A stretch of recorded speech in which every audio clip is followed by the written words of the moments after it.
ওই দোয়াটা আল্লাহ তাআলা কোরআনুল কারীমের মধ্যে দোয়াটা শিক্ষা দেন, ওয়াকুর রব্বিগফির ওয়ারহাম ওয়া আনতা খায়রুর রাহিমিন। হে নবী আপনি বলুন, রব্বিগফির, হে আল্লাহ তুমি ক্ষমা করে দাও, ওয়ারহাম এবং দয়া করো, রহম করো। বলেন তো, না চাইলে মাও কোনোদিন বাচ্চারে কি দেয় না, দুধ দেয় না?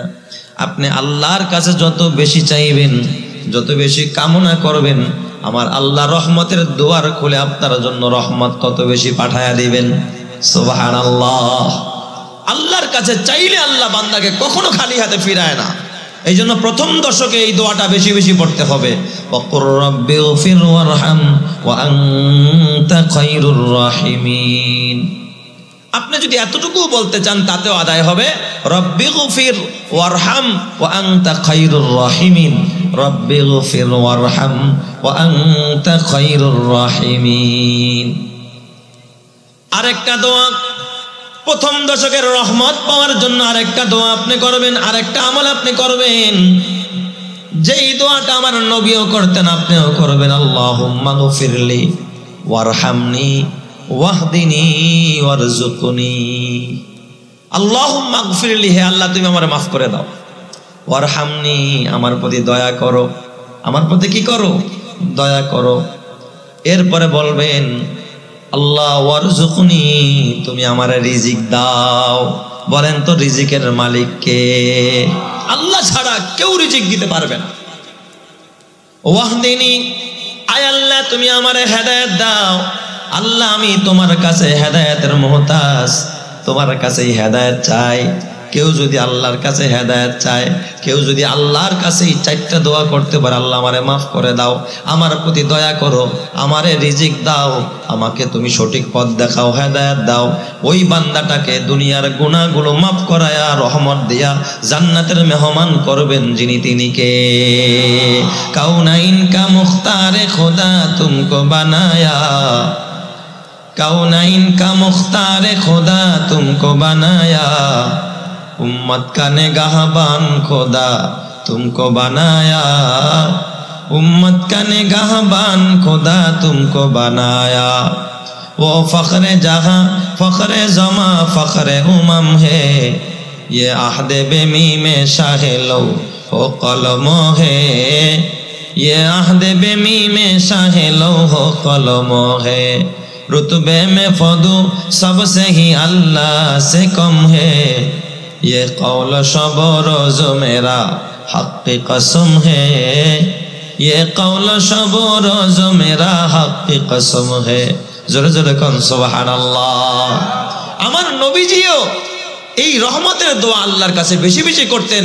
নবীজি আমার জন্য রহমত, আপনার জন্য রহমত, গোটা বিশ্ববাসীর জন্য রহমত, কাফেরের জন্য রহমত, বেঈমানের জন্য রহমত। আমার নবী গোটা জগৎবাসীর জন্য রহমত। জোরে কন সুবহানাল্লাহ। নবী হলেন রহমত, এই জন্য নবীও আল্লাহর কাছে রহমত চাইতেন। কার কাছে? জোরে কোন? আল্লাহর কাছে। আল্লাহর কাছে সদা সর্বদা রহমত চাওয়া দরকার, আল্লাহর কাছে সদা সর্বদা ক্ষমা চাওয়া দরকার, আল্লাহর কাছে সদা সর্বদা রিজিক চাওয়া দরকার। কারণ রিজিক আপনার দুনিয়ার কেউ খাওয়ায় না, রিজিক দুনিয়ার কেউ দেয় না। বলেন তো রিজিক দাতা একজন যিনি, তিনি কে? আল্লাহু হুয়ার রাজ্জাক, আল্লাহই হলেন একমাত্র রিজিক দাতা, আল্লাহ ছাড়া কেউ রিজিক দিতে পারে না। এই জন্য আমার আল্লাহ কুরআনুল কারীমের মধ্যে আল্লাহ তাআলা বলেন, কুল ইয়া ইবাদিয়াল্লাযীনা আসরাফু, হে আমার বান্দারা, আমার গোলামেরা, কুল ইয়া ইবাদি, হে আমার গোলামেরা। হে নবী আপনি বলে দেন আমার গোলামদেরকে, হে আমার গোলামেরা, যারা নিজেদের আত্মার উপরে নিজেদের উপরে বাড়াবাড়ি করেছে, আসরাফু আলা আনফুসিহিম, বাড়াবাড়ি করেছো। বাড়াবাড়ির একটা অর্থ হলো শিরক করে ফেলেছো, বাড়াবাড়ির একটা অর্থ হলো গুনাহ করে ফেলেছো, কবিরা গুনাহ করছো, শিরক করছো। বাড়াবাড়ির একটা অর্থ হলো আল্লাহর সাথে নাফরমানি করেছো। বাড়াবাড়ির একটা অর্থ হলো আল্লাহর হুকুম মানো নাই, রসুলের তরিকা পালন করো নাই। কয় যারা নিজেদের উপর বাড়াবাড়ি করেছো, সীমা লঙ্ঘন করেছো, বিভিন্ন গুনাহ করেছো, লা তাকনাতু মির রাহমাতিল্লাহ, আমার রহমত থেকে তুমি নৈরাশ হয়ে যেও না। রহমতের আশা করতে হবে। এই জন্য আল্লাহর রসুল বলেন আল ঈমানু বাইনাল খাউফি ওয়ার রাজা, আল্লাহর ভয়ও থাকতে হবে, আবার খোদার রহমতেরও কি করতে হবে? আশা করতে হবে। এটা হলো মধ্যম পন্থা। উম্মতে মুহাম্মাদিকে আল্লাহ তাআলা মধ্যম পন্থা অবলম্বনকারী হিসেবে আল্লাহ তাআলা বানাইছেন। এই উম্মতকে বলা হয়েছে উম্মাতান ওয়াসাতান লিতাকুনু শুহাদা আলান নাস। এদেরকে আমি উম্মতে ওয়াসাত হিসাবে, মধ্যমপন্থী উম্মত হিসাবে বানিয়েছি, যাতে করে আর মানুষের জন্য সাক্ষী হিসাবে কিয়ামতের ময়দানে দাঁড়াতে পারে। যেরকম সুবহানাল্লাহ। এই জন্য আমার বাজান, খবরদার খবরদার, আল ঈমানু বাইনাল খাউফি ওয়ার রাজা, আল্লাহর ভয় থাকতে হবে। আবার এই আশা করেন না যে আমি গুনাহ করি তারপর আল্লাহর রহমত তো পামুই পামু। গুনাহ যা করার করে লই, সুদ যা খাওয়ার খায়া লই, নামাজ যা ছাড়া ছাড়া নই, দাড়ি যা কাটার কাইটা নই, আল্লাহ তো রহমত করবেই না। না, এ বাবা, ভয়ও করতে হবে আল্লাহকে। আল্লাহর ভয়ে গুনাহ ছাড়তে হবে, আবার আল্লাহর আখিরাতের আশা আর জান্নাতের আশা করতে হবে। কেউ যদি আশাও করতে পারে আবার ভয়ও করতে পারে, ওই মানুষটাকে সিরাতে মুস্তাকিমে উঠাইয়া জান্নাতের পথ দেখাবেন যিনি, তিনি কে? হযরত ওমর রাদিয়াল্লাহু তাআলা আনহু একদিন বলতেছেন নবী আলাইহিস সালাতু ওয়াস সালামের কাছে, ইয়া রাসূলুল্লাহ, আমি ওমর কিয়ামতের ময়দানে যদি আল্লাহ তাআলা ঘোষণা দেয় সমস্ত মানুষগুলো জাহান্নামী, একটা মানুষ মাত্র জান্নাতি, আমি ওমর আশাবাদী ওই মানুষটা আমি ওমরই হব। সুবহানাল্লাহ। যেরকম সবাই বলেন কি পরিমাণ আশা তার ভিতরে। হযরত ওমর বলেন, কিয়ামতের ময়দানে আল্লাহ যদি এই ঘোষণা দেয় সব মানুষগুলো জান্নাতি, একটা মানুষ মাত্র জাহান্নামী, হযরত ওমর বলেন আমি ওমরের ভয় হয়, না জানি আমি ওমর সেই মানুষটা হয়ে যাই কিনা। কি পরিমাণ ভয় এবং আশা তাদের ভিতরে ছিল। এই খলিফাতুল মুসলিমিন হযরত ওমর কতটা আল্লাহকে ভয় করতেন। হযরত ওমর একদিন মেম্বারের ভিতরে খুতবা দেয়, এক মুসল্লি খুতবা বন্ধ করে ডাক দেয়া বলে, আমিরুল মুমিনিন, বয়ান পরে করেন, খুতবা পরে দেন, আগে এক প্রশ্নের জবাব দেন। বয়ান বন্ধ করে হুজুর দেখো, হুজুর খারান, আগে প্রশ্নের জবাব দেন, পরে বয়ান করেন। হযরত ওমর খুতবা বন্ধ করে দিলেন। ওই লোক দাঁড়ায়, ওমর বললেন, বলো তোমার কি প্রশ্ন, তুমি বলো। ওই লোক দাঁড়ায় বললেন, আমিরুল মুমিনিন, ওগো খলিফাতুল মুসলিমিন, আমার জানতে বড় ইচ্ছা হয় বাইতুল মাল থেকে, ত্রাণের সম্পদ থেকে আমরা সমান ভাগে কাপড় পাইলাম। আমি যেই পরিমাণ কাপড় পেয়েছি আপনার ভাগেও সেই পরিমাণ কাপড়, কিন্তু আমিরুল মুমিনিন আমার জামার সাইজটা দিয়ে খাটো, আপনারটা অনেক বড় লম্বা। ওমর রাদিয়াল্লাহু তাআলা অনেক লম্বা চড়া মানুষ ছিলেন।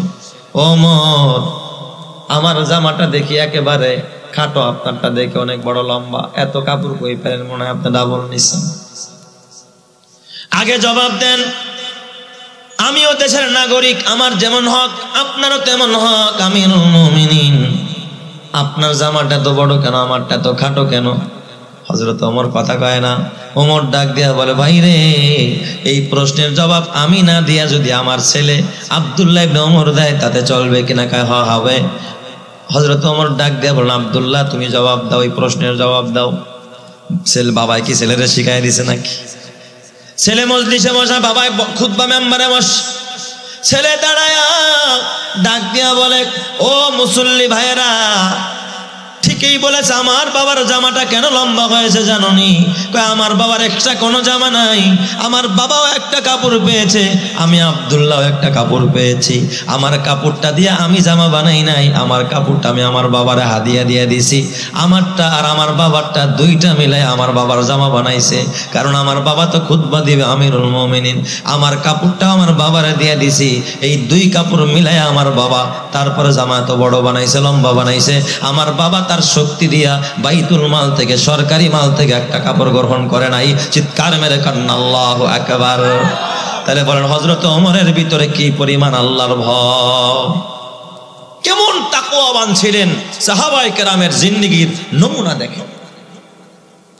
আল্লাহর কোরআন বলে উলাইকাল্লাযীনা ইমতাহানাল্লাহু কুলুবাহুম লিত্তাকওয়া, এই সাহাবায়ে কেরামকে আল্লাহ তাআলা পরীক্ষা নিয়েছেন, পরীক্ষার বিষয়বস্তু ছিল তাকওয়া।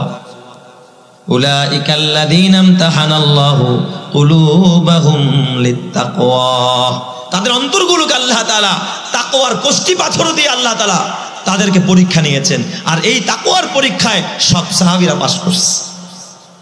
আর আমাদের দেশে যে ক্ষমতা পায় সেই লুটটা পুট্টা খায়, কথা পায় না কা?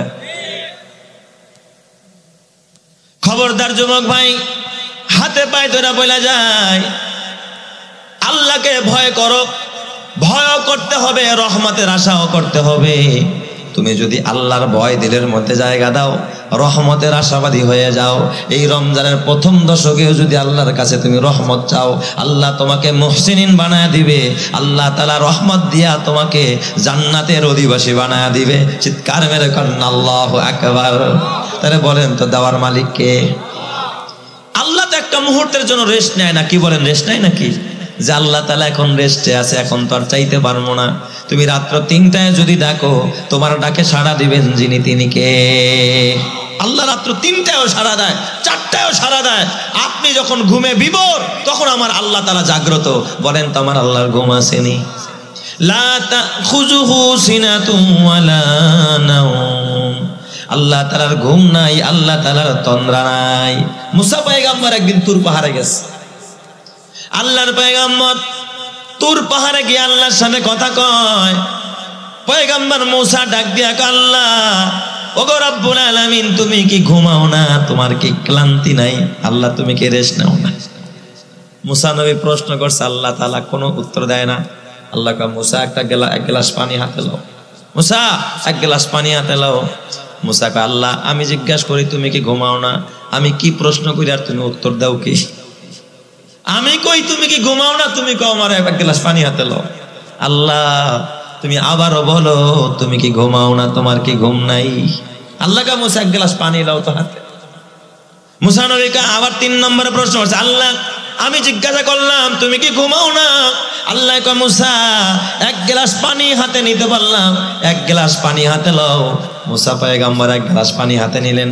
কয়, মুসা এই পানির গ্লাসটা হাতে নিয়ে সারা রাত দাঁড়ায় থাকো, খবরদার গ্লাস জানি না ভাঙে।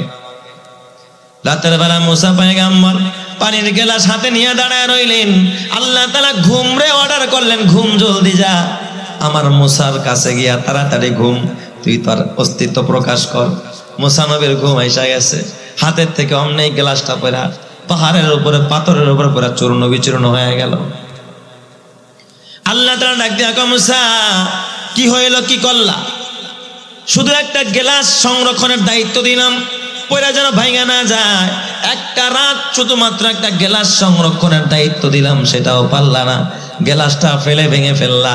ও মুসা, আল্লাহ ঘুমে ধরছে, কি করবো?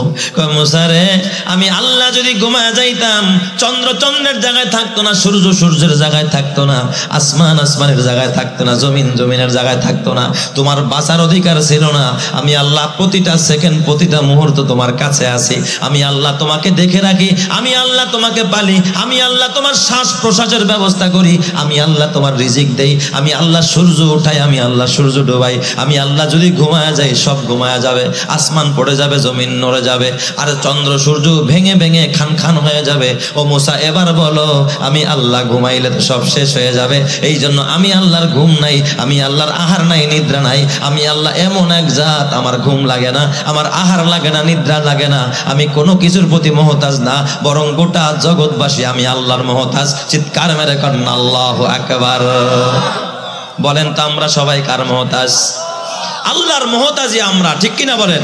একটা সেকেন্ডও আল্লাহর রহমত ছাড়া, দয়া ছাড়া আমরা চলতে পারি? কি বলেন, পারেন? একটা সেকেন্ডও চলা যায় না। এ যুবক, ও বুড়া বাবা,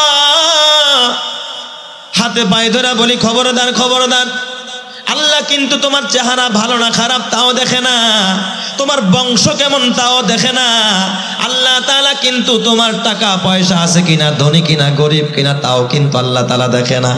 নবীজি হাদিসে বলেন, ইন্নাল্লাহা লা ইয়ানজুরু ইলা সুওয়ারিকুম ওয়ালা ইলা আমওয়ালিকুম। আল্লাহ তোমার চেহারা সুরাত দেখে না, তোমার মাল দেখে না, ওয়ালাকিন ইয়ানজুরু ইলা কুলুবিকুম ওয়া আমালিকুম।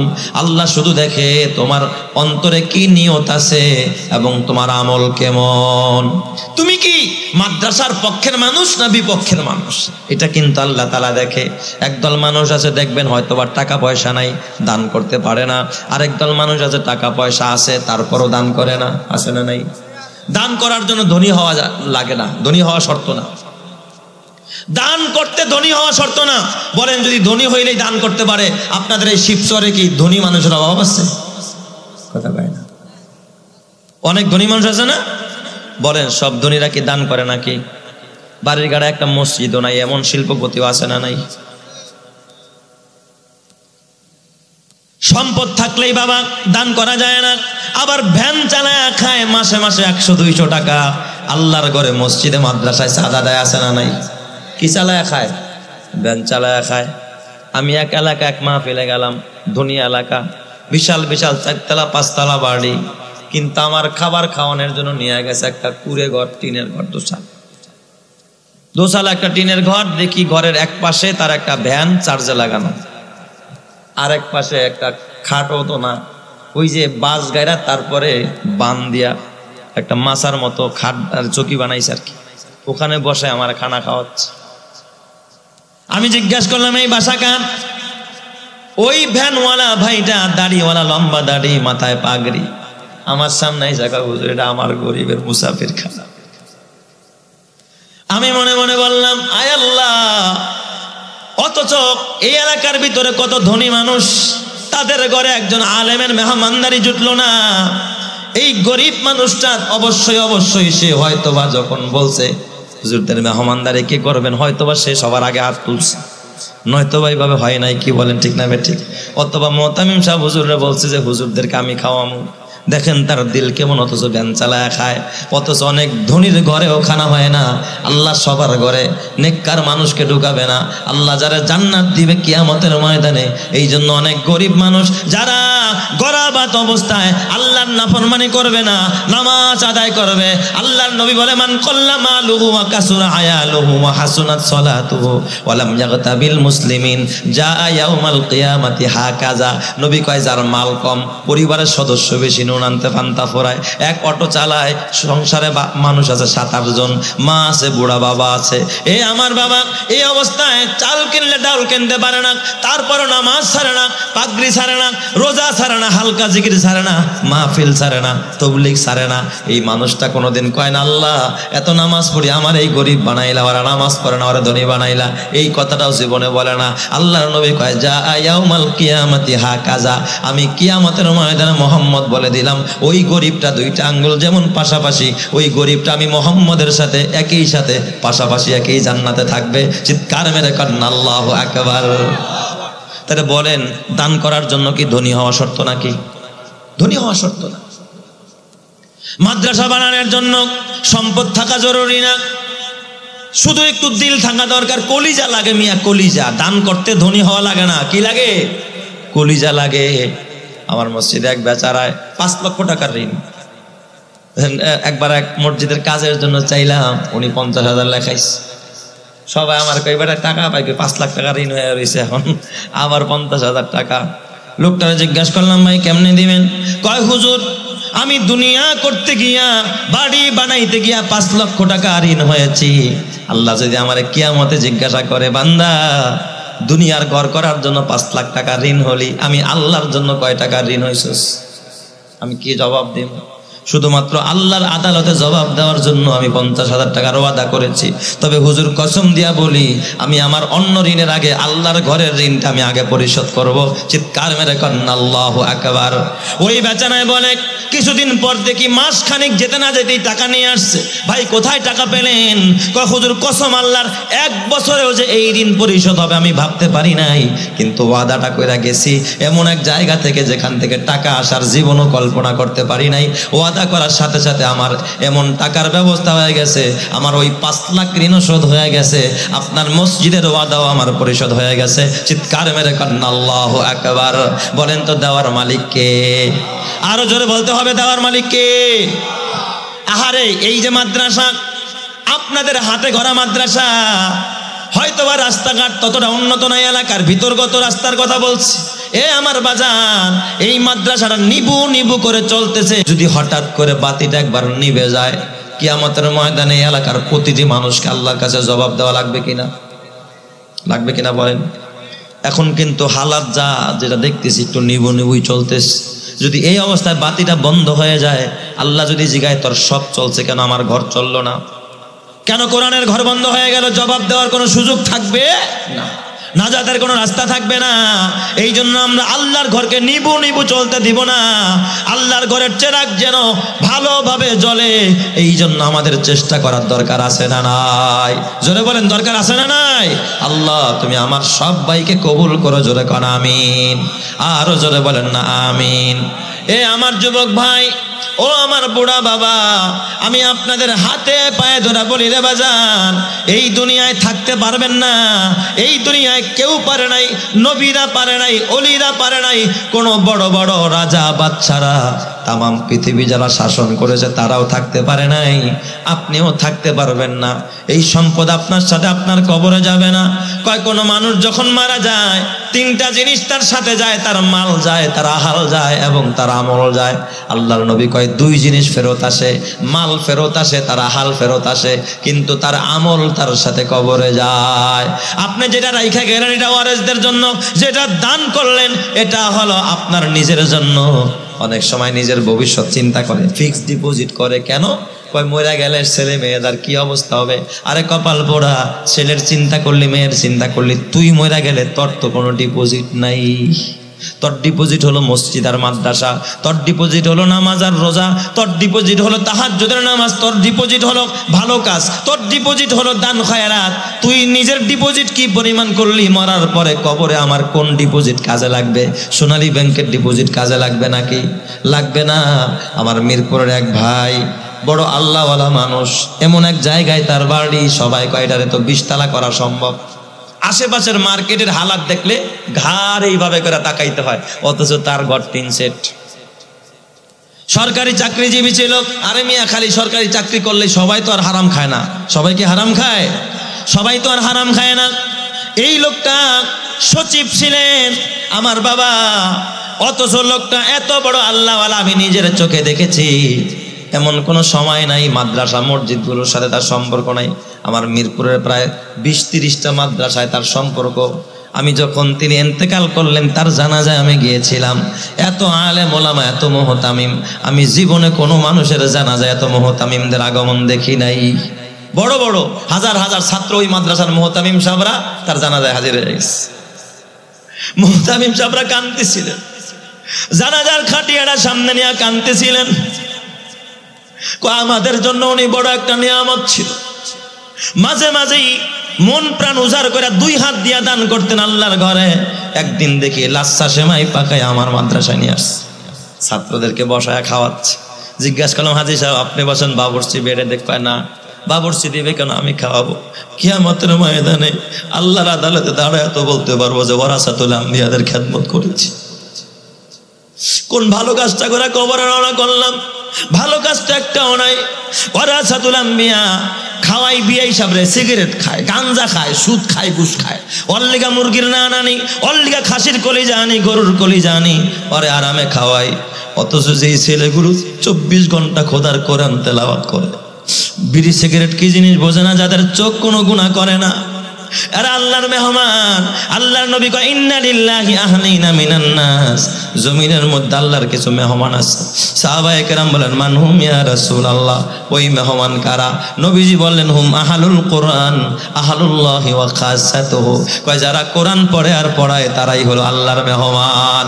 কয় হুজুর দুনিয়ার মেহমানরে মেহমানদারি করলাম, ওরা সুদ খায় ঘুষ খায় নামাজ পড়ে না, বেনামাজির গোষ্ঠী, লাভ হবে না। এরা আল্লাহর মেহমান, এরা কোরআন পড়ে তাহাজ্জুদ পড়ে, ওদের পায়ের নিচে ফেরেশতারা নূরের ডানা বিছায়, আমাদের পায়ের নিচে জুতা আর ওদের পায়ের নিচে আছে নূরের ডানা। হুজুর একটু সুযোগ দেন, আমি নিজের হাতে ওদেরকে খানা খাওয়াই। বাইরা দিতেছে পাইলার কাছে, জামাটা দেখি কালি লেগে গেছে। এই হাজী সাহেব এত বড় মানুষ, একদিন আবার মিশুক মানুষ, বৈশা বৈশা জিজ্ঞাসা করলাম হাজী সাহেব এত বড় চাকরি করেন, এত টাকা বেতন পান, বাড়িটারও কাজ করেন না, টাকা কই রাখেন? হাজী সাহেব কয় ব্যাংকে রাখে। আমারে বলে ব্যাংকে রাখে। আমি বললাম কোন ব্যাংকে অ্যাকাউন্ট করছে? কয় হুজুর আমার তো অনেকগুলো ব্যাংক আছে। কোথায়? কয় হুজুর এই মিরপুরে আমার প্রায় 30টার মতো ব্যাংক আছে। আমি বললাম একটা দুইটা ব্যাংকের নাম বলেন, ওই ব্যাংকে আমরাও অ্যাকাউন্ট করবো। কয় হুজুর আপনার মাদ্রাসাও আমার একটা অ্যাকাউন্ট খোলা আছে, পাশের মাদ্রাসায় আছে। মাদ্রাসাগুলোর নাম বলে, কয় সব মাদ্রাসা আমি সমান তালে দেই, কোরবানির সময় আস্তা গরু কিনা পাঠায় দেয়, বেতনটা পাওয়ার পরে ঘরে যা দরকার রাইখা বাকি টাকা আল্লাহর রাস্তায় দিয়ে দেয়।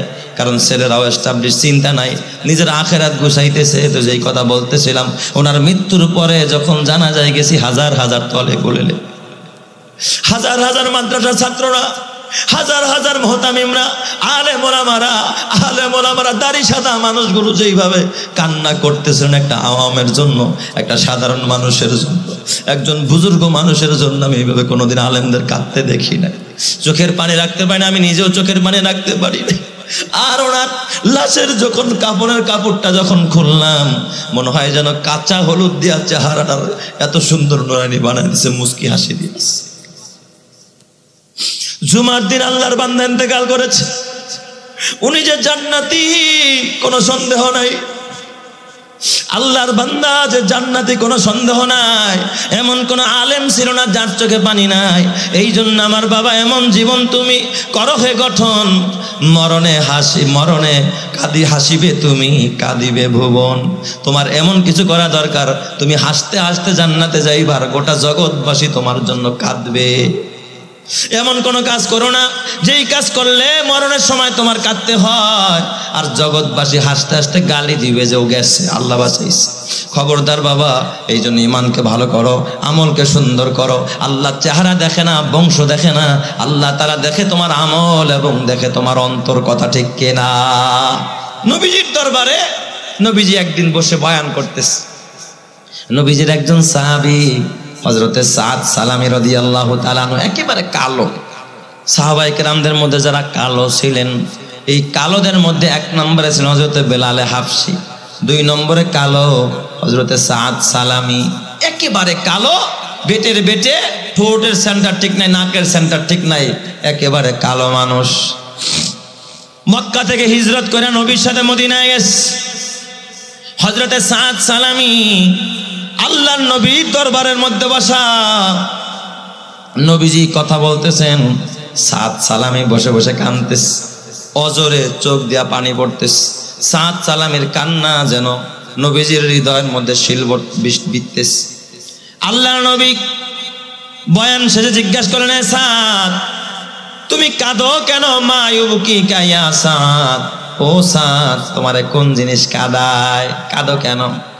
হযরত সাদ সালামী বলে, ইয়া রাসূলুল্লাহ, ইয়া হাবিবাল্লাহ, আমি কাঁদি আপনার একটা হাদিসকে স্মরণ করে। কোন হাদিস তোমারে কাঁদায়? কয় ইয়া রাসূলুল্লাহ, আপনি যে এক হাদিস বয়ান করেছেন, আন-নিকাহু মিন সুন্নতি ফামান রাগিবা আন সুন্নতি ফালাইসা মিন্নি। নবীজি আপনি বলছেন বিবাহ হইল আমার সুন্নত, আর আমার এই সুন্নতকে যারা অবহেলা করলো, সুন্নত থেকে যারা গাফেল রইল, দূরে সরে অবজ্ঞা করলো, ফালাইসা মিন্নি, তারা কোনোদিন আমার উম্মতের অন্তর্ভুক্ত নয়। ইয়া রাসূলুল্লাহ, আপনি বললেন নিকাহ বিবাহ হলো সুন্নত। ইয়া রাসূলুল্লাহ, আপনার প্রতিটা সুন্নত আমি আদায় করেছি নবীজি, কিন্তু বিবাহের সুন্নতটা তো আমি আদায় করতে পারলাম না। নবীজি বললেন, দেরি করো কেন, কেন পারলা না? কয় ইয়া রাসূলুল্লাহ, বিয়ে করতে হলে তো ঘর লাগে, বাড়ি লাগে। মক্কায় আমার বাড়ি, সেগুলো তো আবু জেহেল আবু লাহাব উতবা সাইবারা দখল করে ফেলছে। হিজরত করে মদিনায় আসছি, যেখানেই রাত সেখানেই কাত, আমার মাথা গোজার কোনো ঠাই নাই। ইয়া রাসূলুল্লাহ, ঘর নাই বাড়ি নাই। ওগো নবীজি, বিয়ে করলে চেহারাও লাগে। কি বলেন, লাগে কিনা? ছেলেটা দেখতে শুনতে কেমন বলেন তো? আপনার মেয়ে বিয়ে দেওয়ার আগে এটাও যাচাই করেন কিনা? চেহারাও দেখেন। কয় হুজুর, আমার তো চেহারাও নাই যে মানুষ আমার মেয়ে দিবে। কয় ইয়া রাসূলুল্লাহ, বিয়ে শাদী করলে অর্থ লাগে, টাকা পয়সা লাগে, আমার তাও নাই। ওগো নবীজি, আমার কোনো যোগ্যতা নাই বিয়ে করার মতো, কে আমারে মেয়ে দিবে? আমি কেমনে মদিনায় বিয়ে করব?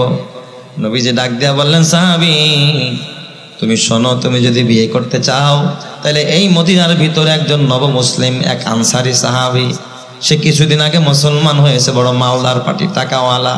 তার একটা মেয়ে আছে বড় অপরূপা সুন্দরী, মহিষী একটা মেয়ে আছে। যাও, আমি মুহাম্মদ তোমাকে দিয়া প্রস্তাব পাঠাইলাম, তুমি আমার ওই আনসারি সাহাবীকে প্রস্তাব দাও, তার মেয়েটা যেন তোমার সাথে বিবাহ দেয়।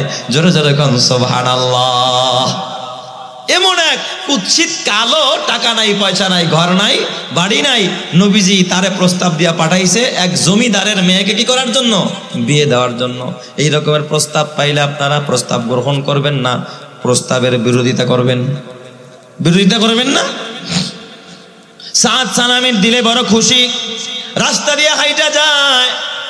এক সাহাবী জিজ্ঞাসা, কিরে সাদ, তোরে তো হাসতে দেখি না, আজকে হাসোস কেন? কয় নবীজি আমার এক প্রস্তাব দিয়া পাঠাইছে, ওই আনসারি জমিদার সাহাবীর এক মেয়ে আছে সুন্দরী, এই মেয়েটাকে বিয়ে করার জন্য আমি তার বাড়িতে যাচ্ছি। কয় এই সাহাবী, তুই ওই আনসারি সাহাবীর মেয়েরে বিয়ে করতে চাস? চেহারা আয়নায় দেখছস নি জীবনে? তোরা যে কেমন দেখা যায়, নিজের চেহারা নিজের জীবনে আয়নায় দেখছস? কোন চেহারা নেওয়া যাবে? তার মেয়ে বিয়ে করার জন্য একটা তো যোগ্যতা থাকতে হবে। আনসারি সাহাবীর মেয়ে বিয়ে করতে চাও, তোমার তো কোনো যোগ্যতা নাই। সাদ সালামি চোখের পানি ফালায়া দিয়া ডাক দিয়া বলে, ভাই আমার কোনো যোগ্যতা নাই, তবে আমি যাই না, প্রস্তাব আমার নবী দিয়েছে, আমার নবী পাঠাইছে। জোরে কোন সুবহানাল্লাহ। কে পাঠাইছে? আমার নবী পাঠাইছে। আমি নবীর প্রস্তাব নিয়ে আমি সেইখানে যাই। সাদ সালামি ওই বাড়ির সামনে গেলেন, হঠাৎ দেখেন বাড়ির সামনে চেয়ারের মধ্যে আনসারি সাহাবী নব মুসলিম চেয়ারের মধ্যে বসা। এখন ইসলামের রীতিনীতি অতটা ভালো করে বুঝতে পারে নাই, নতুন মুসলমান হইছে। যায় বলতেছে, ওগো সাহাবী, আপনার বাড়িতে আমি এসেছি, আপনার মেয়ে বিয়ে করব, মেয়ে বিয়ে দিবেন আমার কাছে, প্রস্তাব নিয়ে আসছি। সাহাবী যেন তেলে বেগুনে জ্বলে উঠলেন। কয় মিয়া, তুমি আমার মেয়ে বিয়ে করতে চাও? এত বড় সাহস তোমারে কে পাঠাইছে? আমারে দুজাহানের নবী, বিশ্ব নবী পাঠাইছে। সুবহানাল্লাহ। জোরে কোন সবাই। একটু আবার নরম হয়ে গেছে নবীর কথা শুই না, কিন্তু ডাক দিয়া বলে, না শোনো, আমি এখন আমার মেয়ে এই মুহূর্তে বিয়ে শাদী দিব না। বলে না যে তুমি খারাপ, এই কথা বলে না, নবী পাঠাইছে। কয় না, এখন আমার মেয়ে বিয়ে দেব না, বিয়ের বয়স হয় নাই, এরকম বলে না? কয় বিয়ের বয়স হয় নাই, এখনো পড়াশোনা শেষ হয় নাই, পড়াইছো। এই কথা বইলা ওই সাহাবীরে পাঠায়া দিস। সাহাবীর চেহারা বড় মলিন, উপর থেকে তার মেয়েটা নজর করে দেখলো, আমার বাবার সামনে কে যেন আসলো। বাবা ওই সময় তার চেহারা হাস্যোজ্জ্বল ছিল, বাবা যেন কি বললো, তার চেহারা মলিন হয়ে গেল। মেয়েটা অমনি দৌড়ায়া বাবাকে ডাক দিয়া কয়, আব্বা কে এসেছিল, কেন আসছিল, আপনি কি বললেন, তার চেহারা কেন মলিন হয়ে গেল? মেয়েটা ডাক দিয়া কয়, মা। বাবা ডাক দিয়া কয়, মারে ও মা, তুই এই মদিনার ভিতরে এত সুন্দরী নারী, তোরে মানুষ হুরে মদিনা কয়া ডাকে, তুই নাকি মদিনার হুর, বিশ্ব সুন্দরী মদিনার এত সুন্দরী নারী, তোরে বিয়ে করার জন্য প্রস্তাব দিছে। দেখ কত বড় একটা কালো। কয় কে, নাম কি? কয় সাদ সালামি। মেয়েটায় ডাক দিয়া কয়, আব্বা আমি তো সাদ সালামিকে চিনি। কয় কেমনে চেনস? কয় আব্বা গো, আমি নবীর দরবারে দেখেছি এই সাদ সালামি একেবারে কালো, একেবারে বেটে, একেবারে ঠোঁট মোটা, দেখতে কোনো ভালো দেখা যায় না, তার থাকার কোনো জায়গা নেই, আমি তারা ভালো করে চিনি। মনে করছে মেয়ে যখন চিনে তার ডাইরেক্ট না করে দেব, কথা তো ভালোই হইলো। কয় হাও মা, তাহলে তুই আমার দুঃখটা বসছস, এই ছেলের কাছে তোরে নাকি বিয়ে দিব, এই প্রস্তাব আসছে। আব্বা কথা ঠিক, সে কালো হতে পারে, তবে আব্বা আপনি বলেন এই প্রস্তাবটা কি সে নিজের পক্ষ দিছে না অন্য কারো পক্ষ থেকে? আপনি কি জিজ্ঞাসা করছিলেন কিনা? সে ডাক দিয়া কয় মারে এই প্রস্তাব সে নিজে দেয় নাই, এই প্রস্তাব নাকি রহমাতুল লিল আলামিন বিশ্ব নবীর পক্ষ থেকে এসেছে। মেয়েটা চিৎকার মারা ডাক দেয় আব্বা সর্বনাশ, আপনি কি করলেন? সাদ সালামের মতো সুন্দর মানুষ আসমানের নিচে জমিনের উপর আর দ্বিতীয় কেউ নাই। কারণ আব্বা আপনি জানেন না, যেই ছেলেটাকে আমার নবী পছন্দ করেছে, যেই চোখের দিকে তাকাই জাহান্নাম হারাম হয়ে যায়। আমার নবী যারা পছন্দ করেছে আব্বা জান, সে আমার কাছে আসমানের নিচে জমিনের উপরে সবচেয়ে সুন্দর। আব্বা আপনি করলেন কি? তাড়াতাড়ি যান, প্রস্তাবকে আপনি কেন প্রত্যাখ্যান করলেন? এখন যান নবীর দরবারে যান, নবীর দরবারে গিয়া বলেন আমার মেয়ে রাজি, আমিও রাজি, ইয়া রাসূলুল্লাহ আপনি এবার ডাকেন কাজী, তাড়াতাড়ি করে বিয়ে পড়ায়া দেন। চিৎকার মেরে কন্যা আল্লাহু আকবার। ওই দিক দিয়া সাদ সালামি এখনো নবীর দরবারে যাইতে পারে নাই। এই দিক দিয়া এই হুরে মদিনা মেয়ের বাবা নবীজির কাছে ডাক দিয়া বলে ইয়া রাসূলুল্লাহ ইয়া হাবিবাল্লাহ আপনার সাদ সালামি কোথায়? প্রস্তুত করে দেন, আমার মেয়ে প্রস্তুত, বিয়ের সব কনিকটা যা আছে সব আমরা রেডি করেছি, এখন আপনি বিয়েটা পড়ায়া দেন। আল্লাহর নবী সঙ্গে সঙ্গে সাহাবায়ে কেরামকে বললেন তোমরা তাড়াতাড়ি সাদ সালামের জন্য কাপড় ক্রয় করো, যা যা লাগে তোমরা একটু কিছু কিছু দান করো, সহযোগিতা করো। সাদ সালামি বিয়ের মার্কেট করবে, তারপরে তার বিয়ে হবে। সাহাবায়ে কেরাম যে যা পারছে কিছু কিছু দান কইরা কিছু কিছু টাকা পয়সা উঠাইয়া হযরতে সাদ সালামিকে দিলেন। সাদ সালামি টাকাগুলো নিয়ে যখন বাজারে গেলেন, বিয়ের জন্য বিবির জন্য শাড়ি কিনলেন, যা যা দরকার সবকিছু কিনে যখন বাজার করে যখন রওনা করবেন, হঠাৎ সাদ সালামি শুনে কে যেন আওয়াজ দিয়া বলে ও মুসলমান কে কোথায় আছো? ওহুদের আর যুদ্ধের ময়দানে সাহাবায়ে কেরাম বড় বিপদে পড়ে গেছে, যুদ্ধের দামামা বেজে উঠেছে, মুসলমান বিপদে পড়ে গেছে। সাদ সালামির চোখ দিয়ে অজরে পানি ঝরতেছে। সাদ সালামি ডাক দিয়া আল্লাহ হয়তো আমার বিবি বিয়ের পিড়িতে অপেক্ষায় আছে, আল্লাহ গো আর আমার মুসলমান ভাই বিপদে পড়ে যাবে, আমি বরদাস্ত করতে পারবো না, আমি বিয়ে পরে করব, এখন আর বিয়ের কাজ নয়। দোকানে গেলেন, দোকানে গিয়া মাল ফেরত দিলেন, বললেন দোকানদার ভাই আপনি আমার মাল ফেরত নেন, আমার টাকাগুলো ফেরত দিয়ে দেন। এই যুগের দোকানদার হলে দিত না, তখন মাল ফেরত দেওয়া যেত। টাকাগুলো নিয়ে তাড়াতাড়ি তরবারি কিনলেন, তরবারি একটা কিনে ডাইরেক্ট জিহাদের ময়দানে। এই দিক দিয়া মেয়ের পরিবার সবাই অপেক্ষায় আছে, সাদ সালামি বর্ষায় আসতেছে, নবীজির পাঠানো সন্তান, নবীজির পাঠানো ছেলে। ওই দিক দিয়া সাদ সালামি যুদ্ধের ময়দানে যুদ্ধ করে এ বাবা একাধিক কাফেরকে হত্যা করে ফেলেছে। যুদ্ধের ময়দানে সাদ সালামির এতটা বীরত্ব দেখাইছেন, তার বীরত্বের কারণে মুসলমানদের বিজয় হয়েছে এই যুদ্ধে। কিন্তু উনি এতটা কাফেরদের ভিতরে ঢুকেছে, চোখের সামনে যারা ছিল সব কচু কাটা করে ময়দানে ঢুকে পড়েছে। যুদ্ধের যিনি কমান্ডার ছিল উনি মনে মনে ভাবতেছে মনে হয় আল্লাহ তাআলা কোনো ফেরেশতা দিয়া সাহায্য করেছে। ওই সাদ সালামি বীর বিক্রমে যুদ্ধ করে এ বাবা শতখানিক কাফেরদেরকে হত্যা করে যখন বীরের মধ্যে ঢুকে যায়, কাফেরের তরবারি এসে তার শিরোচ্ছেদ হয়ে যায়, তার গর্দানটাও দ্বিখণ্ডিত হয়ে যায়, শহীদ হয়ে যায়।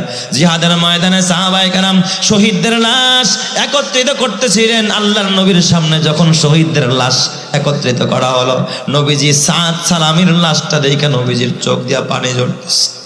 নবীজি কাঁদতেছে, আর আমার সাদ তো এখন বিয়ের ঘরে থাকার কথা, আমার সাদ কি বিয়ের পিড়িতে বসে নাই?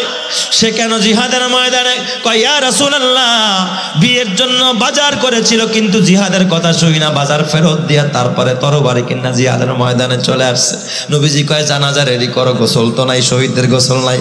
নবীজি জানাজা দিবে, পায়ের আঙ্গুলে ভর দিয়া দিয়া নবীজি জানাজায় দাঁড়াইছে। নবীজি নিচের দিকে তাকায়া কাঁদে, আসমানের দিকে তাকায়া হাসে।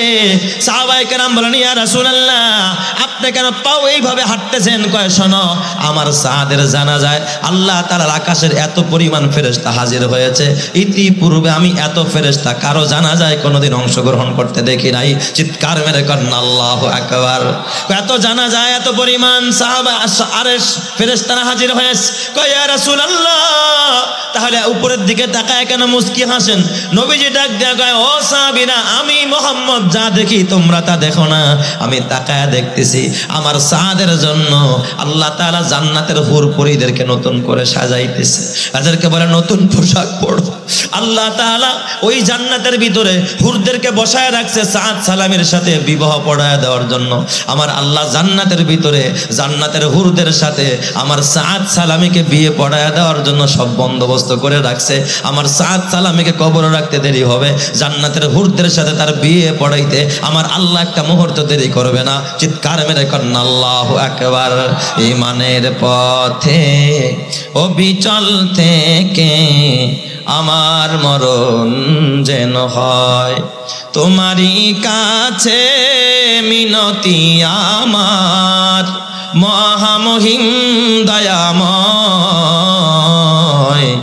ঈমানের পথে অবিচল থেকে আমার মরণ যেন হয়, প্রতিদিন মিথ্যের মুখোমুখি হয়, বেদিন ফাঁসে কেরা করে হইচই, আজাজিল এসে গোমরাহি সুর গানে করে তুলে মোহময়।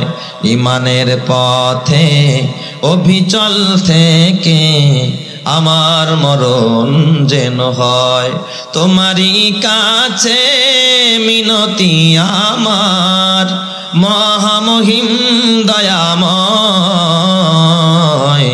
ঈমানের পথে অবিচল থেকে আমার মরণ যেন হয়। চিৎকার মেরে বলে আমিন। এ আমার বাবা, এই জন্য রহমত যদি পেতে চাও, খবরদার মুসলমান, নেককার হয়ে যাও, সৎকর্মশীল হয়ে যাও। আল্লাহ তাআলার রাসূলের একটা হাদিস পড়েছিলাম, আল্লাহর নবী বলেন, ইন্নাল জান্নাতা তাশতাকু ইলা খামসাতি নাফারিন, জান্নাত 5 ব্যক্তির জন্য অপেক্ষায় থাকে। কয় ব্যক্তির জন্য? 5 শ্রেণীর মানুষের জন্য জান্নাত অপেক্ষা করতে থাকে। আপনাদের কি কষ্ট হইতেছে নাকি? নামাজ একটু পরে হবে, এখানেই হবে ইনশাআল্লাহ। টেনশন আছে কোনো? ইনশাআল্লাহ বয়ান শুনতে থাকি, ইনশাআল্লাহ নামাজ পড়বো ইনশাআল্লাহ পড়ে। কারো কোনো পেরেশানি নাই, কোনো বাবা টেনশন নাই। আল্লাহ আমার প্রতিটা ভাইকে, প্রতিটা বাবাকে তুমি জান্নাতি বানায় দিও, জোরে কান আমিন। যতক্ষণ বসে আছেন, কোথায় বসে আছেন? জান্নাতের বাগানের ভিতরে। এ বাবা, আপনি যেমন জান্নাতের অপেক্ষায় আছেন, জান্নাত চান, জান্নাতও কিছু মানুষের জন্য অপেক্ষা করে। 5 প্রকারের মানুষের জন্য জান্নাত অপেক্ষা করে। তার ভিতরে 1 নম্বর হলো, আল্লাহর নবী বলে, তালিল কোরআন, যারা কোরআন পড়ে এবং কোরআন পড়ায়। এই কোরআন তেলাওয়াতকারীর জন্য খোদার জান্নাত প্রতিনিয়ত অপেক্ষা করতে থাকে। সুবহানাল্লাহ। বাসর ঘরে একজন দুলহান, একজন দুলহানির জন্য, একজন দুলার জন্য যেমন একজন নববধূ অপেক্ষা করতে থাকে, কেমন আগ্রহ যে কখন আমার বর বাসর ঘরে ঢুকবে, এ বাবা ঠিক জান্নাত ওই রকমের কোরআন তেলাওয়াতকারীর জন্য অপেক্ষা করতে থাকে। আল্লাহ অপেক্ষায় থাকে এই কোরআন তেলাওয়াতকারী কখন আমার ভিতরে, এই জান্নাত অপেক্ষায় থাকে যে কখন আমার ভিতরে সে প্রবেশ করবে। তালিল কোরআন, কোরআন তেলাওয়াতকারীর জন্য জান্নাত অপেক্ষা করে। এই জন্য বেশি বেশি কোরআন তেলাওয়াত করা দরকার। হয়তোবা নিজে তেলাওয়াত করতে পারেন না, ছেলেকে কোরআন তেলাওয়াতকারী বানান, মেয়েটাকে কোরআন পড়নেওয়ালা বানান। ছেলে নাই, মেয়ে নাই, পড়ানোর সুযোগ নাই। কয় যারা তেলাওয়াত করে তাদেরকে ভালোবাসেন, কয় তাদের সাথে বন্ধুত্ব নাই। কয় তাহলে কোরআনের মাদ্রাসা গড়েন, কোরআনের প্রতিষ্ঠা করেন, হেফজখানা বানায় দেন, হেফজখানার জন্য ঘর করে দেন। এখানে 24 ঘন্টা কোরআনের তেলাওয়াত হবে। আপনার ঘরে বৈশা যদি কোরআনের তেলাওয়াত হয়, আল্লাহ তাআলা জান্নাতকে আপনার জন্য অপেক্ষমান বানায় দিবে। সুবহানাল্লাহ। তাহলে 1 নম্বরে তেলাওয়াতকারীর জন্য খোদার জান্নাত অপেক্ষা করে। 2 নম্বরে ও হাফিজিল লিসান, যারা এই জবানটাকে কন্ট্রোল করে, জবানটাকে হেফাজত করে, তাদের জন্য খোদার জান্নাত অপেক্ষা করতে থাকে। আর 3 নম্বর হলো বাবা ও মুতঈমিল জিয়ান, যারা ক্ষুধার্ত মানুষকে খানা খাওয়ায়। এই যে রমজান আসতেছে, বলেন তো ক্ষুধার্তদেরকে খানা খাওয়ানোর দরকার আছে না নাই? ইফতারির ব্যবস্থা করার দরকার আছে না নাই? এ আমার বাজান, তুমি তো জানো না, এই পৃথিবীর জমিনে সবচেয়ে অবহেলিত হলো এতিম বাচ্চাগুলো, সবচেয়ে বেশি অবহেলিত। বাবা থাকলেই তো বাবায় খবর নেয়, মা থাকলেই তো মা খবর নেয়। এমনও বাচ্চাগুলো, অবহেলিত বাচ্চাগুলো বেশিরভাগ আশ্রয় নেয় কোথায়? মাদ্রাসা, স্কুল, কলেজ, ভার্সিটির জন্য কোনো এতিমখানা আসেনি, আবাসিক কোনো ভবন আসেনি যেখানে থাইকা তারা খায়া পড়বে। এরা থাকে বেশিরভাগ মাদ্রাসায়। আর মাদ্রাসায় যারা পড়ে, অনেক সময় কয় হুজুর আপনারা কালেকশন করেন কেন, চান কেন? আমি বলি বাবা, বলেন গরিবের সন্তান যখন মাদ্রাসায় দেয়, আইসা কয় হুজুর ওরে ফ্রি ভর্তি করেন। কি করেন? ফ্রি ভর্তি করেন। হুজুর আর খানা ফ্রি করে দেন। আর কেউ টাকা দিলেও 1000-1200, সর্বোচ্চ 1500 দিতেই তার একেবারে ফাইটা যায়। বলেন একটা বাচ্চাকে একটা মাস খাওয়াইতে আপনি কি 1500 টাকায় পারবেন? যেই রুমে এসে থাকে সে ফ্যান ব্যবহার করে, কারেন্ট বিল আছে, তার পানির বিল আছে, খরচ আছে না নাই? বলেন একটা বাচ্চা কেমনে 1500 তাও দেয় না। বেশিরভাগ ফ্রি 700, 800, 1000 এই টাকা দিয়ে একটা মাদ্রাসা চলে না। এখন যদি বলি আমরা কম টাকায় নিব না, এই বাচ্চাটার দিন শিক্ষা হবে না, এই বাচ্চাটা বঞ্চিত হয়ে যাবে। তাইলে এই জন্যই তো আপনার কাছে চাওয়া লাগে যে আপনিও কিছু দিলেন, ও কিছু দিল, এ দিয়া এই এতিমদের পড়াশোনার ব্যবস্থা হলো। কিয়ামতের ময়দানে ও যখন জান্নাতে যাবে, আপনার টাকায় যদি ও হাফেজ হয়, আলেম হয়, আপনাকেও সুপারিশ করে খোদার জান্নাতে নিয়ে যাবে। চিৎকার মেরে কোন সুবহানাল্লাহ। এই জন্য আমার বাজান, বিশেষ করে রমজান মাস, এই রমজানে এতিমদের কত কষ্ট, গরিবদের কত কষ্ট। খবরদার ইফতার পার্টি করবেন না। ইফতার পার্টি আমি বলি এটা ইফতার পার্টি না, ইত্রামি পার্টি। ঠিক না বেঠিক জোরে কোন? ইফতার পার্টি যারা করে তারা ইত্রামির পার্টি করে। এর একটা জ্বলন্ত প্রমাণ আমি নিজে গত বছর এক রাজনৈতিক ইফতার পার্টিতে আমি গিয়েছিলাম। ওই এলাকার একজন পার্শ্ববর্তী একটা এতিমখানা থেকে 10 জন ছাত্র দাওয়াত দিস। আমারে তারা মহব্বত করে এক নেতা যে হুজুর ফরিদি সাহেব আপনি দোয়া করবেন। আমি গেছি কিন্তু ছাত্রগুলোর আমি চিনি না। এই বাচ্চাগুলো ঠিকই দেখে ওখানে ছিল, আমার সাথেই ছিল। প্রথমে কথা যখন বলতেছিলাম, আস্তে আস্তে নেতারা আসতেছে। আর একটা বাচ্চারা কয় তুমি ওই রুমে যাও, আরেক বাচ্চারা কয় তুমি ওই রুমে যাও। আর নেতাদেরকে চেয়ারে বসাইতেছে। বিষয়টা বুঝছেন তো? ইফতার পার্টিতে চেয়ারে তাদেরকে বসাচ্ছে, তাদের সামনে খাবার পরিবেশন করতেছে। এই বাচ্চাগুলোর বলছে বাবা তোমাকেও দিতেছ। এই দিক দিয়ে আজান হয়ে গেছে, আমরা ইফতারি কইরা নামাজ পড়তে যাবো। হঠাৎ দেখি ওই দরজার সামনে 10 জন বাচ্চার চেহারা বড় মলিন। বাচ্চাগুলোর চেহারা মলিন, দুইটার দেখি চোখ দিয়ে পানি পড়তেছে। কাঁদো কেন বাবা? অথচ আমি তাদেরকে চিনি না। আমি বললাম কাঁদো কেন বাবা? কয় হুজুর এরা খালি বলছে যে হ্যাঁ তোমাদেরকে খাবার দিতেছি, অথচ সারাদিন রোজা রেখেছি, এখন পর্যন্ত ইফতারিটা আমাদের সামনে দিতে পারে নাই। ওইদিকে হুড়াহুড়ি লাগছে, খাবারের শর্ট পড়ে গেছে। এ বাবা কসম আল্লাহ, যেই নেতা সারাদিন গাঞ্জা খাইছে, সারাদিন সিগারেট টানছে, সারাদিন নামাজ একক্ত পড়ে নাই, ওর সামনে বড় বড় প্লেট দিলা, ফলের প্লেট দিলা, আর বাচ্চাগুলোর উঠায়া দিলা, বললা দিতেছি। কসম আল্লাহর, এই সমস্ত ইফতার পার্টির নামে ইত্রামি পার্টি বন্ধ করার দরকার আছে না নাই? খোদার গজব আসবে তোর উপরে। এতিমরে সরায় দিলি, এতিমরে ঘাট ধাক্কা দিলি, এতিমের খাবার প্লেট থেকে উঠায়া দিলি, রহমত পাবি না, গজব ছাড়া কিচ্ছু পাবি না। এই জন্য বলি খবরদার, বিআই সাহেবের বাসায় ইফতারি পাঠায় প্লেট ভরা ভরা। আরে বিআই ধনী মানুষ, সে তো বাজার থেকে কিনে খাইতে পারে। বিআই রে তো নিয়ে ইফতারি না করলেও সমস্যা নাই। কয় সমাজ কি বলবে, সমাজ কি বলবে এটা দেখার দরকার নাই। অথচ এতিমখানায় খবর নিয়ে দেখ, এতিম বাচ্চারা ইফতারির টাইমে একটা ভালো খেজুর চোখের সামনে চোখে দেখে না। 800-900 টাকা দিয়ে 1 কেজি খেজুরও কিনতে পারে না। ওরা শুধু পানি দিয়ে ইফতারি করে, খাবার দিয়ে ইফতারি করে, ভাত দিয়ে ইফতারি করে, খিচুড়ি দিয়ে ইফতারি করে। বাবা কত কষ্ট করে। ওদের তো মন চায় ছোট বাচ্চা, তুমি খিচুড়ি পছন্দ করো ঠিক আছে, ছোট বাচ্চাকে এইগুলো পছন্দ করে নাকি? ওর জন্য কোনো ভিন্ন কোনো ব্যবস্থা নাই, একটা ফ্রুটের ব্যবস্থা নাই, ফলের ব্যবস্থা নাই। তুমি তো খাইলা, পেট ভরে খাইলা, পেটের মধ্যে হারাম ঢুকাইলা। আল্লাহর নবী কয় ওই মানুষের জন্য জান্নাত অপেক্ষা করবে, মুতঈমিল জিয়ান, যারা ক্ষুধার্ত মানুষকে খানা খাওয়ায়। এই জন্য বাবা পণ করো, ইফতারির টাইমে অন্তত ডেলি আমি একটা ইফতারির টাইমে আমি এতিম ছাড়া ইফতারি করব না। আজকে এই মাদ্রাসায়, কালকে ওই মাদ্রাসায়, এই মাদ্রাসার 5 জন ছাত্র আমার বাসায় নিয়ে কোনো দোয়া ঠোয়ার দরকার নাই। ওরে পাশে বসায় আপনি ইফতারি খান। ও যখন আপনি দেখবেন ওর পাতে ভালোটা দিবেন, ও খুশি হয়ে যাবে। আরশের মালিক তাকায় দেখবে আমার বান্দা সারাদিন রোজা রাইখা ইফতারির টাইমে আবার আমার কিছু মেহমানদেরকে পাশে নিয়ে যদি হাত তুলে দোয়াও করতে পারেন। আমার মতো বড় আলেম নিলে লাভ হবে না, বড় পিসাব নিয়ে লাভ হবে না। একটা এতিম বাচ্চা গুনাহ করে না, 24 ঘন্টা কোরআন পড়ে, ওরে কেউ ডাইকা খাওয়ায় না। আমরা রাস্তা দিয়ে হাইটা গেলে কয় হুজুর 1 কাপ চা খান, ওরে কেউ কয় না বাবা একটা চিপস নিয়ে যা, ওরে কেউ কয় না বাজার নে একটা চকলেট কিনা দিলাম, ওর খবর কেউ নেয় না।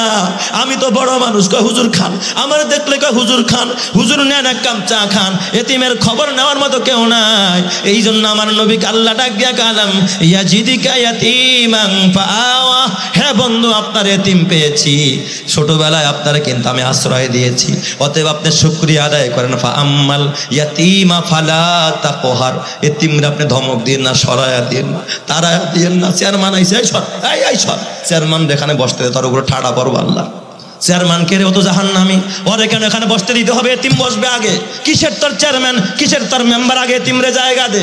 যেই এতিমকে আল্লাহর নবী একবার আব্দুল্লাহ ইবনে উম্মে মাকতুমকে উঠায়া দিছে, কথা বলে নাই।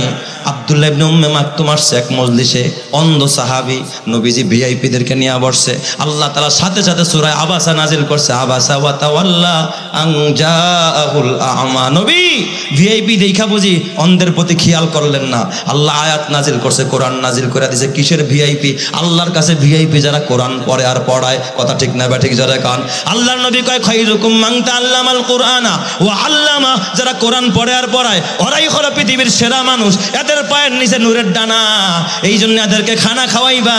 ওয়া মুতঈমিল জিয়ান ওয়া মুকসিল উরিয়ান, যারা পোশাক কিনে দেয়, গরিবরে পোশাক কিনে দেয়। অনেক এতিম আছে, তোমার বাচ্চার জন্য কত সিট কিনলা, কোন কোন মার্কেটে পাঠাইলা? বলো একটা এতিম বাচ্চারে নিয়ে কে মার্কেটে যায়? খালি কাপড় একটা কিনা দিলেই হয় না, বলবি চল আমার সাথে চল। বিধবা নারীরা শুধু কাপড় শাড়ি কিনা দিন না, বলবেন চল মার্কেটে চল, পর্দা করায় নিয়ে যাবেন, নিজের চয়েস মতো কিনে দিবেন, ও খুশি হয়ে যাবে। এতিমরে বলবেন বাবা আমার সাথে চল, কোন কালারেরটা নিবি চল, এটা দিয়ে তোরা পাঞ্জাবি বানায়া দেব। কসম আল্লাহ, এতিম খুশি হয়ে যাবে, আল্লাহ খুশি হয়ে যাবে। মুকসিল উরিয়ান, এই সমস্ত পোশাকহীন মানুষগুলোর পোশাক পরায়া দেন, আল্লাহ তাআলার জান্নাত অপেক্ষা করতে থাকবে। ওমান সাল্লা আলা হাবিবির রহমান, যারা বেশি বেশি নবীর উপর দুরূদ পড়ে তাদের জন্য খোদার জান্নাত অপেক্ষা করে। এই জন্য আমার বাবা বিদায়কালে আপনাদের কাছে আমি বিনয়ের সাথে এই কথাটা বলতে চাই। আমি এক রমজানে হঠাৎ করে ইফতার কিনতে গেছি, ইফতার কিনবো, ওই দিন নিয়ত করছে আজকে বাসায় বিবি কিনে মেহমান আসছে, বাসায় ইফতারি করব। বিভিন্ন চপ কিনতেছিলাম, হঠাৎ দেখি আমার মাদ্রাসার এক বাচ্চা পিছনে পিছনে ঘুরতেছে। পরে আমার পিছনে পিছনে ঘুরতেছে, জিজ্ঞাসা করলাম কি রে বাবা তুমি এখানে কি চাও? কয় হুজুর আজকে ইফতারির কোনো দাওয়াত আসেনি। আমি বললাম কেন রে বাবা? কয় হুজুর আজকে তো আমার ইফতারির ব্যবস্থা নাই, ঘরে কেউ নাই, মাদ্রাসা ছাত্ররা তো আজকে কেউ নাই। একেবারে রমজানের শেষের দিকে চাঁদ ওঠার একদিন আগে মাদ্রাসাও বন্ধ, ইফতারির সব ব্যবস্থাপনা বন্ধ। ওই সময় ঈদের একদিন দুই দিন আগে সব মাদ্রাসা 27-এর পরে বন্ধ হয়ে যায়। হুজুর আমার আজকে ইফতারির কোনো জায়গা নাই। বললাম রোজা রাখছো, কেমনে খাইছো? কয় হুজুর এই আগের কিছু খাবার ছিল, দুপুরের পাকানো ওইটাই আমি খাইছি রাতের বেলায়, ভোর রাতে, কিন্তু হুজুর ইফতারির ব্যবস্থা হয় না। এ আমার বাবা, তোমার সন্তানের জন্য নুডলসের ব্যবস্থা, হরলিক্স খাওয়াও, ওর জন্য চিকেন ফ্রাই, এটা দাও ওটা দাও। এই বাচ্চাগুলো ঘুরে বেড়ায় দোকানে দোকানে, মাঝে মাঝে দেখবেন এই বাচ্চাগুলো কে কি কিনে তাকায়, চোখের পানি ফালায় মালিকরে ডাক দেয়া, আল্লাহ আজকে যদি আমার বাবা বেঁচে থাকতো, আমার বাবা হয়তো আমার একটা ভালো মন্দ কিনে দিত। ওর যাওয়ার কোনো জায়গা নাই, ওর দেখার কেউ নাই, ওর খবর নেওয়ার কেউ নাই। কি খাস তুই? যা খাস পাশে বসায় একটা এতিমের পাশে তুলে দে। আরে বিয়াইরে নিয়ে বৈশা খায়া লাভ নাই, দোস্তরে নিয়ে বৈশা খায়া লাভ নাই, এতিমরে একটা পাশে বসা। তোর এলাকার একটা অসহায় মানুষ যার ঘরে ইফতারি নাই, কাছে বসায় তার পাতে একটু খাবার তুলে দে, আল্লাহ খুশি হয়ে যাবে, আরশের মালিক খুশি হয়ে যাবে। ঘরের টয়লেট বানাইছো 2 লাখ টাকা দিয়ে, কি লাভ হবে বল? টয়লেট তোরে জান্নাত দিবে না। ঘরের মধ্যে টেলিভিশন কিনছো 40,000 টাকা দিয়া, কোনো লাভ হবে না। অথচ এই টাকা দিয়া যদি এই মাদ্রাসাটাকে সচ্ছল বানাইতে পারতে, এখানে যদি 24 ঘন্টা কোরআন তেলাওয়াত হইতো, কিয়ামতের ময়দানে এই কোরআনের তেলাওয়াত তোরে খোদার জান্নাতে নিয়ে যাইতো, কথা ঠিক কিনা? এই জন্য আমার বাবা এই মাদ্রাসাকে আমরা নিবু দেখতে চাই না, এই মাদ্রাসাকে আমরা বড় দেখতে চাই, ঝাঁক জমক দেখতে চাই। এখানে যেন শত শত ছেলে মেয়েরা পড়াশোনা করে 24 ঘন্টা কোরআনের তেলাওয়াত হয়। এই জন্য তোমার হাতে পায়ে ধরে বলি বাবা, এই মাদ্রাসায় তুমি আজীবন সদস্য হইবা, যতদিন বাইচা থাকবা। এ বাবা 2 বছর পর যদি মারাও যাও, কয় কিয়ামত পর্যন্ত এখানে যত নেক আমল হবে তোমার কবরে যাবে। এই জন্য আমি এমন একজন মুসলমান দেখতে চাই, যেই মানুষটা ওয়াদা করবেন সামনে রমজান, সামনে আমি দোয়া করব, খাস দিলে আল্লাহ তাআলা কোটি টাকার বরকত দিবে, নেক হায়াত দিবে, যে হুজুর যতদিন বাইচা থাকি আমি প্রতি বছর এই মাদ্রাসায় 10,000 টাকা দিব, প্রতি বছর আমি 10,000 টাকা দিব আজীবন সদস্য। এখন না পারেন রোজাই দিবেন, 1 বছর পর পর দিবেন, প্রতি মাসে মাসে না, যে হুজুর আমি 10,000 টাকা ইনশাল্লাহ আজীবন সদস্য এই মাদ্রাসার জন্য।